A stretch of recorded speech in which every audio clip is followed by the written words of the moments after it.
যখন মানুষ এই মাকে কষ্ট দেয়, মাকে কষ্ট দিয়ে মানে মায়ের সাথে খারাপ ব্যবহার করে, বউয়ের আঁচল ধরে বসে থাকে। যখন মানুষ বাবাকে দূরে ঠেলে দেয়, বন্ধু বান্ধবকে কাছে টেনে দেয়।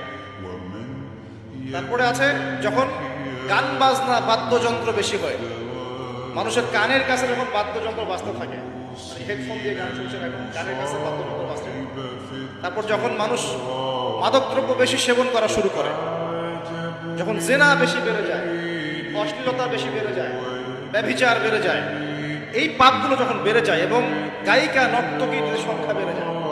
প্রতিটা কথা আরবি দিয়ে বলা আছে, আমি বলতে গেলে টাইম যেত, আমি শর্ট করে বললাম। এই কাজগুলো যখন একটা সমাজের মধ্যে বেশি হয়, তখন ওই জায়গায় আল্লাহর পক্ষ থেকে দুইটা মারাত্মক মানে আযাব আসে। তার মধ্যে একটা হচ্ছে মহামারী, একটা হচ্ছে এই ভূমিকম্প। ভূমিকম্পের সাথে চলে আসে ভূমি ধস, মানে ভূমি ধসে যায় এবং চেহারার আকৃতি পরিবর্তন হয়। আর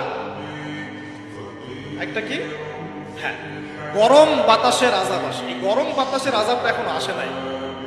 আমি শেষ জামানার হাদিসগুলো টুকটাক গবেষণা করে মনে হচ্ছে অচিরে গরম বাতাসের একটা আযাব আসবে বিশ্বের দিকে, এবং নাসাও এটা নিয়ে গবেষণা করছে অলরেডি।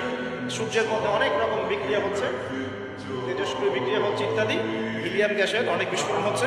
এগুলোর ওয়েভ বা ফ্লোটা আস্তে আস্তে পৃথিবীর দিকে ধেয়ে আসে।